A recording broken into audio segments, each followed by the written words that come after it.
Okay so कहना आ चुके हैं हम। सो ये होने वाला complete one shot second unit का। इसमें जितने भी इंपॉर्टेंट क्वेश्चन है मैं सारे कराने वाला हूँ, क्योंकि कंटिन्यूटी ब्रेक नहीं होनी चाहिए। अभी तक मैंने जितने भी एग्ज़ाम हुए आपके सारे एग्ज़ाम में सारे सब्जेक्ट को पूरा कंप्लीटली कराया, भली लास्ट रात तक कराया हो, है ना। सो इसलिए सेकंड यूनिट आपकी बची थी। तो इसमें कुछ इंपॉर्टेंट क्वेश्चंस हैं जो कि मैं करा देता हूँ फटाफट से, तो आपको आइडिया लग जाएगा। एटलीस्ट अगर आप ये वीडियो एक बार देख भी लोगे तो आपको आइडिया लग जाएगा कैसा क्या होता है ना। और आप अपने मन से लिख के आ सकते हो, ठीक है। सो यहाँ पे देखो यूनिट नंबर सेकंड, जिसमें सबसे पहले अपन देखने वाले हैं एल्गोरिथम क्या होता है। सो देखते हैं। एल्गोरिथम इज़ अ प्रोसेस और step by step instructions for solving the problem. They are form the foundation यहाँ पे for our writing a program. So basically क्या होता है, जो अपने एल्गोरिथम है उनकी हेल्प से अपन क्या कर सकते हैं, प्रोग्राम वगैरह लिखते हैं। ये बेसिक होते हैं एक तरह से बोले तो, है ना। इनकी हेल्प से ये इंस्ट्रक्शन देते हैं जो स्टेप बाय स्टेप अपन उनको कवर करते हैं, देन इजीली इनको हम सॉल्व करते हैं। क्लियर है। अब बेसिकली यहाँ पे देखो कुछ यहाँ पे एग्जांपल दिया हुआ है। सो यहाँ पे क्या करना है आपको, किस तरीके से स्टेप बाय स्टेप लिखना है। सबसे पहला स्टेप होता है कोई सा भी प्रोग्राम सॉल्व करने का, एल्गोरिथम कोई सा भी आपको सॉल्व करना है। तो यहाँ पे क्या लिखोगे, सबसे पहले स्टार्ट करोगे आप, देन सेकंड नंबर पे रीड नंबर 1 नंबर 2। जैसे यहाँ पे सपोज लिखा है कि आपको 2 नंबर को ऐड करना है ना। सो यहाँ पे रीड सबसे पहले अपन ने क्या किया, स्टार्ट किया। देन सेकंड नंबर पे अपन ने रीड किया नंबर 1 नंबर 2, एंड उसके बाद थर्ड नंबर पे रिजल्ट क्या है, नंबर 1 और नंबर 2 का अपन को प्लस करना है। देन इसके बाद अपना क्या होगा, जो अपना रिजल्ट आएगा उसको प्रिंट करना है ना। उसके बाद अपन को फिफ्थ नंबर पे स्टॉप कर देना है। इस तरीके से अपन को ये स्टेप बाय स्टेप करना है ना। अब देखते किस तरीके से अपन फ्लो चार्ट बनाएंगे, सारी चीज़ें देखने वाले हैं। सो यहाँ पे ध्यान से देखो, ये कुछ सिंबल्स है जिनका यूज़ करके आप फ्लो चार्ट बनाने वाले हो। सबसे पहले ये जो सिंबल्स है, ये सिंपल सा रेक्टेंगल, तो इसका मतलब होता है कि अपना प्रोसेस है ना। अगर कोई चीज़ प्रोसेस में चल रही है तो अपन इसके अंदर उसको लिखेंगे। क्लियर है। एंड इसके बाद अगर अपन इस टाइप से लिखेंगे रेक्टेंगल को, थोड़ा सा इस टाइप से कर देंगे, है ना। तो ये इनपुट और आउटपुट के लिए अपन इसका यूज़ करेंगे। क्लियर है। किसके लिए, इनपुट आउटपुट के लिए अपन इसका यूज़ करेंगे। जो भी अपन को वैल्यू मिली होगी, है ना, और जो भी अपन को वैल्यू देनी है तो उसके लिए अपन इसका यूज़ करते हैं। एंड ये होता है सिंपल सा अपना डिसीजन। यहाँ पे दो चीज़ों के बीच में डिसीजन करना है ना, कंपैरिजन करना है, तब अपन इसको लगाते हैं। क्लियर है। अब सर्कल की बात करें तो ये कनेक्शन करता है बिटवीन इनपुट आउटपुट इस टाइप से, है ना, प्रोसेसिंग डिसीजन, उनके बीच में क्या करता है, ये कनेक्शन बनाने का काम करता है। एंड इसके बाद ये जो हो गया, तो ये अपना लगेगा स्टार्टिंग में और लास्ट में, जब आप स्टार्ट करोगे प्रोग्राम और जब आप स्टॉप करोगे, दो जगह इसका यूज़ होगा। ठीक है। सो यहाँ पे इसको टर्मिनेटर भी बोलते हैं। इसके बाद जो आपके एरोज होंगे कनेक्ट करने के लिए, तो वो इस टाइप से लगे रहेंगे, है ना, जिसको अपन फ्लो लाइन्स बोलते हैं। क्लियर है। सो ये सारी चीज़ों का अपन यूज़ करने वाले हैं सिम्बल्स का for creating the flow chart. Clear है। अब इसके बाद देखो ध्यान से यहाँ पे। सो सबसे पहले यहाँ पे रूल से देखते हैं अपन फ्लो चार्ट बनाने के लिए। सबसे पहला यहाँ पे रूल होना चाहिए, flow chart should be draw using the certain symbols. ये जो सिम्बल्स है इनका यूज़ करके आपको फ्लो चार्ट को बनाना है। एंड इसके बाद सेकंड हो जाएगा, each flow chart must have one and only one start object. जब स्टार्ट होगा तो उसमें वन ऑब्जेक्ट होना चाहिए स्टार्टिंग में, है ना। अब इसके बाद अपना हो जाएगा थर्ड नंबर पे, the flow of control must always enter an object from the top. आपको मेनली क्या करना है, ऊपर से स्टार्टिंग करना है, देन धीरे धीरे करके आप स्टेप बाय स्टेप नीचे बढ़ते आओगे। देन इसके बाद हो जाएगा, the use of additional symbols should be avoid. यहाँ पे जो फालतू के सिम्बल्स हैं उनका यूज़ नहीं करना है ना, उनको अवॉइड करना है। देन इसके बाद फिफ्थ नंबर पे हो जाएगा, the writing inside each symbols should be easy to understand. आपको सिम्बल्स को इस तरीके से बनाना ताकि वो ईजी टू अंडरस्टैंड हो, है ना, कोई भी उनको ईजिली समझ सके। अब इसके बाद यहाँ पे अपन को एक फ्लो चार्ट बनाना है, जिसमें अपन को क्या करना है, यहाँ पे कंपेयर करना है दो नंबर्स के बीच में। यहाँ पे कौन ग्रेटर देन है वो फाइंड करना है। सबसे पहले स्टार्ट, है ना, स्टार्ट के लिए अपन ये वाला सिंबल बनाएंगे।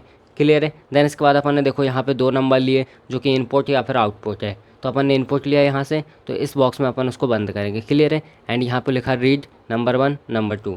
अब इसके बाद अपन यहाँ पे आएंगे, तो यहाँ पे देखो अपन ने क्या किया, नंबर 1 नंबर 2 लिखा। अब इसके बीच में क्या कर रहे हैं, अपन कंपेयर कर रहे हैं, है ना। तो जब भी अपन यहाँ पे डिसीजन करेंगे, देखो यहाँ पे ये डिसीजन करेंगे तो अपन इसका यूज़ करेंगे, है ना। सो यहाँ पे डिसीजन हो रहा है कौन सा बड़ा है कौन सा छोटा है। देन इसके बाद अगर यहाँ पे यहाँ पे देखो, मैं यस लिख देता हूँ यहाँ पे, यस और नो, है ना। अगर यहाँ पे 1 बड़ा हो तो अपन को 1 प्रिंट करना है, और यहाँ पे 2 बड़ा हो तो 2 प्रिंट करना है ना। यस नो नहीं भी लिख सकते हो तो चलेगा, है ना, एक बार को नहीं भी लिखो तो चलेगा, कोई दिक्कत नहीं है। ठीक है। अब इसके बाद यहाँ पे ये कनेक्शन करता है बिटवीन दिस एंड दिस, है ना। तो इनके बीच में ये क्या करेगा, कनेक्शन करेगा। लास्ट में आपका स्टॉप हो जाएगा। यहाँ पे जो भी होगा बड़ा वो यहाँ पे आपको प्रिंट होके आएगा, है ना। सो इस टाइप से अपना होने वाला है फ्लो चार्ट। आई होप आपको ये कंप्लीट हो गया होगा। अब यहाँ पे देखो कभी कभी शॉर्ट नोट्स में आ जाता है कि आपके लॉजिक ऑपरेटर क्या होते हैं इन C++। तो सिंपल सा आपको यहाँ पे देखना, देखो बेसिकली क्या होता है, लॉजिक ऑपरेटर क्या करते हैं, किसी भी लाइक जो कंडीशंस हैं उनके बीच में क्या करते हैं, कंपेयर करते हैं, लाइक उसकी वैल्यू ट्रू में आएगी कि फॉल्स में आएगी। तो ये सारी चीज़ होती है अपनी लॉजिकल ऑपरेटर के अंदर। अब बेसिकली ये लॉजिकल ऑपरेटर 3 टाइप के होते हैं, बेसिकली ऑपरेटर में ये सारी चीज़ होती हैं। और लॉजिकल ऑपरेटर अपने 3 टाइप के होते हैं, लाइक लॉजिकल क्योंकि उनमें लॉजिक लगने वाला है ना। तो यहाँ पे देखो इस टाइप से अपने रहते हैं, यहाँ पे ये अपने एंड हो गया, ये और हो गया, ये नॉट हो गया। तो याद रखना आपको, तो यहाँ पे बोलेंगे इसको लॉजिक एंड, इसको बोलेंगे लॉजिक और, इसको बोलेंगे लॉजिक नॉट, है ना। सो इस टाइप से अपने लॉजिकल ऑपरेटर होने वाले हैं। अब बेसिकली देखते हैं इसमें क्या होगा, एंड का मतलब क्या होता है और हिंदी में अगर बोले तो। सो बेसिकली ये क्या बोलते हैं, अगर ये और ये मतलब दोनों कंडीशन अगर ट्रू हैं तो ही ये वैल्यू ट्रू मानी जाएगी। अब इसमें और है, और मतलब दोनों में से एक कोई, है ना। तो इसका मतलब अगर एक भी ट्रू होगा और एक फॉल्स होगा तो ये क्या करेगा, डायरेक्टली ट्रू दे देगा। तो ये सिंपल सा अपना होता है लॉजिक। और देन इसके बाद अपना होता है यहाँ पे एक्सक्लेमेशन मार्क। ये क्या करता है, अपोजिट कर देता है, कोई सी भी चीज़ हो उसको पलट देगा, है ना। लाइक यहाँ पे जैसे मैंने सपोज यहाँ पे लिखा ए इज़ ग्रेटर देन 1 और यहाँ पे लगा दिया एक्सक्लेमेशन मार्क, इस टाइप से। इसका मतलब है कि ये ए इज़ ग्रेटर देन 1 नहीं है, ए इज़ लेस देन 1 है ना। तो कंडीशन को चेंज कर देता है, समझ गए। सो ये इस टाइप से अपना होता है। एंड यही चीज़ अपन ने यहाँ पे लिखी हुई है, लाइक देखो यहाँ पे अपन ने लिखा हुआ है ना। तो दोनों अगर सेम है तो अपना सिंपल सा वैल्यू ट्रू आएगी। लाइक यहाँ पे देखो इस टाइप से 5 इज़ लेस देन बोथ से, तो यहाँ पे ट्रू आ गया, है ना। सो इस टाइप से अपना होने वाला है। यहाँ पे देखो एज इट इज़ अपन ने यहाँ पे लिखा है, यहाँ पे बेसिकली देखो एक में अपना ट्रू है, एक में फॉल्स है, तो अपन ने क्या दिया, ट्रू दिया, क्योंकि ये और पे कंडीशन वर्क करती है ना, लॉजिक और है इस टाइप से। देन इसके बाद अपना यहाँ पे देखो नीचे आएंगे एक्सक्लेमेशन मार्क। तो इसने क्या दिया यहाँ पे एग्जाम्पल देखो, इस टाइप से मैंने यहाँ पे लिखा हुआ है, ये जो कंडीशन है ये क्या बोले 5 इज़ लेस देन 4 और यहाँ पे एक्सक्लेमेशन लगाए, दैट मीन्स ये चेंज कर देगा, तो 5 इज़ ग्रेटर देन 4 हो जाएगा, तो ये अपनी ट्रू आ जाएगी, है ना। और यहाँ पे देखो एक प्रोग्राम लिखा हुआ है छोटा सा, तो यहाँ पे सिंपल सा ये क्या होता है, अपना बेसिक स्ट्रक्चर होता है C++ का। यहाँ पे हो जाएगा इंट मैन, देन इसके बाद सिंपल सा आपका स्ट्रक्चर है, ठीक है। और यहाँ पे आपको कर्ली ब्रेसेस लगाना है, देन इसके बाद लिखना है integer a is equal to 5, है ना। तो यहाँ पे इंटीजर a की वैल्यू अपन ने 5 ली, b is equal to 10, b की वैल्यू 10 ली है ना। बिकॉज अपन यहाँ पे क्या कर रहे हैं, कंपेयर कर रहे हैं, क्लियर है, जो भी अपने लॉजिकल ऑपरेटर है। अब इसके बाद अपन ने बोला है कि अगर a इज़ ग्रेटर देन 0, अगर a 0 से बड़ा होगा एंड अपना जो b है वो भी 0 से बड़ा होगा, तो उस कंडीशन में बोथ आर पॉजिटिव, लाइक दोनों ही पॉजिटिव है, तो अपनी वैल्यू क्या आएगी, तो जो अपना आउटपुट आएगा वो क्या आएगा, ट्रू आएगा, है ना। तो यहाँ पे अपन ने लिखा है सी आउट, देन इसके बाद देखो इस तरीके से हो जाएगा। अब बेसिकली यहाँ पे अपन ने बोला if a is greater then 0 और यहाँ पे सिंपल सा अपन ये सिंबल लगाएंगे एंड इसके बाद बोलेंगे b इज़ लेस देन 0। अब एक ट्रू है एक फॉल्स है, तो यहाँ पे देखो एटलीस्ट अपना 1 क्या है, पॉजिटिव है, तो अपने इसमें कंडीशन में क्या आएगी, ट्रू वैल्यू आएगी। एंड इसके बाद यहाँ पे देखो ये एक्सक्लेमेशन मार्क्स हैं, तो ये क्या बोल रहा है, a इज़ लेस देन 0 और यहाँ पे ये एक्सक्लेमेशन मार्क लगा हुआ है ना। सो a is not negative, a क्या नहीं है, नेगेटिव नहीं है, क्योंकि ये देखो क्या बोल रहा है, एक्सक्लेमेशन मार्क क्या करता है, चेंज कर देता है। इसका मतलब a की वैल्यू बड़ी है 0 से, क्योंकि ये नॉट में कन्वर्ट हो गया। तो इस टाइप से लास्ट में अपन को लिखना है रिटर्न 0, है ना। सो ये अपन लिखते हैं, क्लियर हो गया होगा यहाँ तक। अब यहाँ पे ध्यान से देखो, अब अगर बाय चांस आपको एग्ज़ाम में पूछ रहा है कि 2 नंबर्स को ऐड करने का प्रोग्राम लिखो छोटा सा इन C++, तो आपको इस टाइप से लिखना है ना। क्या लिखना है, सबसे पहले बेसिक स्ट्रक्चर, यहाँ पे हैशटैग और यहाँ पे इंक्लूड, एंड इसके बाद आपको उनको लिखना है less than greater than sign के अंदर IO, that means input output stream using name space STD, then इसके बाद यहाँ पे हो जाएगा आपका सेमी कॉलम, है ना। सो इस टाइप से आपको लिखना है। अब देखो आपको लिखना है सिंपल सा INT, that means integer man parenthesis और यहाँ पे करली ब्रेसेस को ओपन करना है। देन इसके बाद लिखना है इंटीजर a, b, कॉमा में आपको सम लिखना है, देन यहाँ पे लिखना है अगेन आपको सेमी कॉलम, है ना। अब बेसिकली अपन 2 नंबर क्यों लिख रहे हैं, क्योंकि अपन को 2 नंबर का एडिशन करना है ना, 3 का करना होता तो 3 लिखते, क्लियर है, इस टाइप से हो जाएगा। अब अपन को लिखना है सी आउट इज़ लेस देन और अपन को डबल इन्वर्टेड कॉमा के अंदर लिखना है यहाँ पे इंटर फर्स्ट नंबर, देन इसके बाद यहाँ पे याद रखना है यहाँ पे आपका कॉलम आएगा, देन उसके बाद कॉलम के बाहर आपका डबल इन्वर्टेड कॉमा आएगा, है ना। फिर उसके बाहर आपका क्या आएगा, सेमी कॉलम आएगा, इस टाइप से हो जाएगा अपना, ये स्पेशल याद रखना। यहाँ पे हो जाएगा आपका sign is greater than a और यहाँ पे भी आपका सेमी कॉलम। अब बेसिकली इसका मतलब क्या है, अब देखो आपको पता होगा ये सी आउट क्या होता है, प्रिंट होता है ना। तो आप बोलोगे प्रिंट में यहाँ पे ये चीज़ क्यों लिखी है, तो देखो ये इसलिए लिखा है क्योंकि जब ये प्रिंट होगा ना तो वो यूज़र से बोलेगा कि आपको यहाँ पे फर्स्ट नंबर इंटर करना है, वरना उसको कैसे पता चलेगा कि आपको फर्स्ट नंबर ही डालना है। तो यहाँ पे CIN का मतलब होता है यहाँ पे साइन, मतलब जो वैल्यू यूज़र देगा, है ना, वो वैल्यू होती है। तो यहाँ पे a की वैल्यू यूज़र देगा, एज इट इज़ अपन ने यहाँ पे लिखा है। तो यहाँ पे इंटर सेकंड नंबर, यहाँ पे बी की वैल्यू यूज़र देगा, फिर अपन लगाएंगे ऑपरेशन लाइक यहाँ पे अपने आप लग जाएगा sum is equal to A plus B, और यहाँ पे हो जाएगा सेमी कॉलम, क्लियर है। एंड इसके बाद अपना हो जाएगा सी आउट। तो यहाँ पे बेसिकली ये क्या देगा, सम इज इक्वल टू अपना यहाँ पे देखो ये डबल इन्वर्टेड कॉमा है, इक्वल टू यहाँ पे इक्वल के बाद आपको डबल इन्वर्टेड कॉमा क्लोज करना है ना।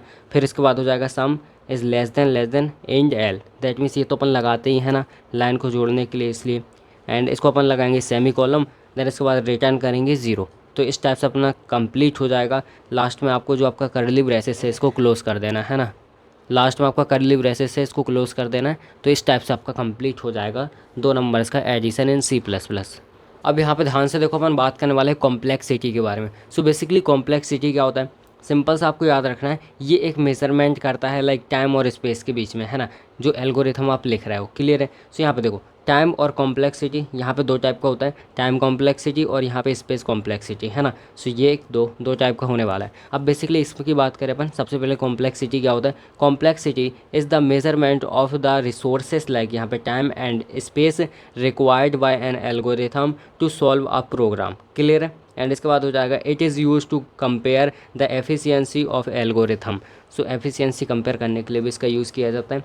यहाँ पे देख लो time complexity, so amount of time and algorithm task, clear है। एंड यहाँ पे हो जाएगा आपका सेकंड नंबर पे space complexity, so amount of memory and algorithm task, ठीक है। सो कितना टाइम लगेगा, कितनी अपनी मेमोरी लगेगी, कितना स्पेस लगेगा, ये सिंपल सा होने वाला है कॉम्प्लेक्सिटी।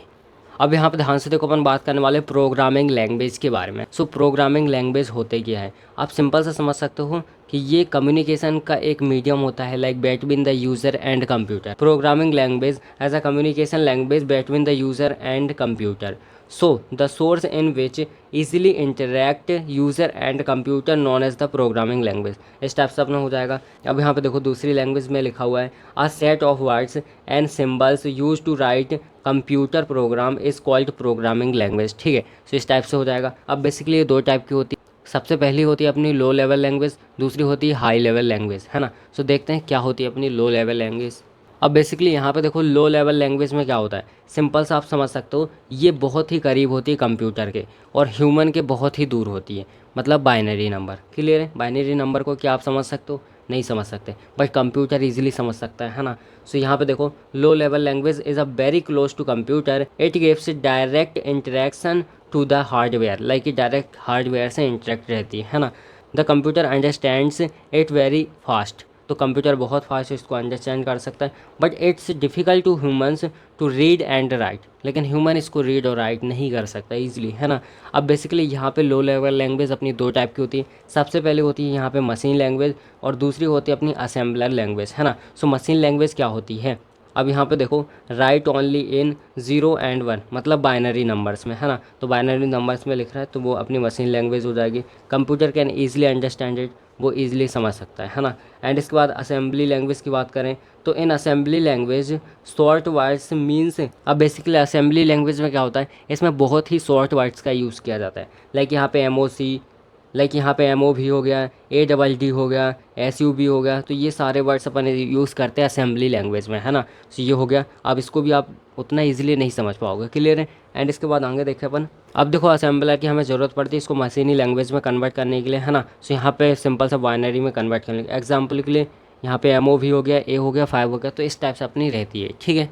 अब देखो यहाँ पे हाई लेवल लैंग्वेज क्या होती है। अब हाई लेवल लैंग्वेज वो लैंग्वेज है जो कि मशीन इजीली नहीं समझ सकती, कंप्यूटर इजीली नहीं समझ सकता, बट ह्यूमन उसको बहुत अच्छे तरीके से समझ सकता है, क्योंकि वो लगभग थोड़े बहुत इंग्लिश के वर्ड उसमें यूज़ होते हैं, है ना, जो सिंटैक्स होते हैं। तो यहाँ पे देखो इंग्लिश के वर्ड यूज़ होते हैं, ह्यूमन डायरेक्टली समझ सकता है, कंप्यूटर नहीं समझ सकता। एग्जाम्पल के लिए C हो गई, C++ हो गई, जावा हो गई, पाइथन हो गई, है ना। और अपन इसको इजीली लिख सकते हैं, रीड कर सकते हैं और डिबगिंग, मतलब उसमें बग वगैरह हो तो उसको सॉल्व कर सकते हैं, ठीक है। सो इस टाइप से कंप्लीट 1 शॉट होता है यूनिट नंबर 2 का। और हमारी कंटिन्यूटी नहीं टूटी, आपकी भी नहीं टूटनी चाहिए। प्रॉपर तरीके से पढ़ाई करो और मिलते हैं अपन एग्ज़ाम होने के बाद।